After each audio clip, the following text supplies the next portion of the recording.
And while Google says the project is still in its exploratory phases, one former Google software engineer says he wouldn't be surprised if the so-called Dragonfly search engine moved forward despite the potential backlash. Meanwhile, former Google security team member Brandon Downey worked on a similar project in 2006 and now regrets that work, calling it wrong. Downey, however, still feels that Google's introduction of its Android mobile operating system to China and its research center in the country are positive moves. Google's China-specific search engine, launched in 2006 as a means for the company to stay in the country while abiding by its strict censorship rules. Google's normal search engine was still technically available, but it was heavily filtered by China's Great Firewall, a system of blocks that lets the government control the web content Chinese citizens can view. I said I think that it's kind of disgraceful what we are doing, and that we are doing it without having any discussion about it. I just said I think it's morally wrong that we are doing it. Shortly thereafter, Google pulled its operations from the mainland. While Google says it's only exploring a new search engine for the Chinese market, the tech giant already has an existing presence in the country. Google recently launched a smartphone game for Chinese consumers and already operates Google Translate there. From a business perspective, it makes sense that Google would want to establish a presence in China.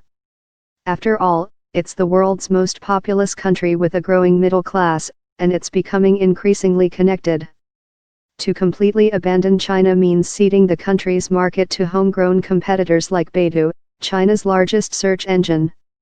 But is it worth the risk for Google to head back to China after leaving on such bad terms? U.S. politicians have already lambasted the company for even considering working with the Chinese government again. Senator Tom Cotton, RAR, issued a statement in August calling out Google for potentially working on a new Chinese search engine, saying, "Google claims to value freedom and one hopes Google will put its corporate principles and America first, ahead of Chinese cash." Human rights groups, meanwhile, have said that blocking topics in the country would be tantamount to a human rights violation. Downey, who helped work on the original censorship program for China, says that Google employees should step forward if they feel uncomfortable with developing products for Google to censor information in the country. "I think people who have ethical problems with this plan should come forward if they think it will help," he said. "I don't support leaking your employer's technical secrets, but at some point, that same secrecy should not be used as a shield to cover behavior which is bad for users or the world." More from Dan. Email Daniel Howley at Dowley @ follow him on Twitter at Daniel Howley.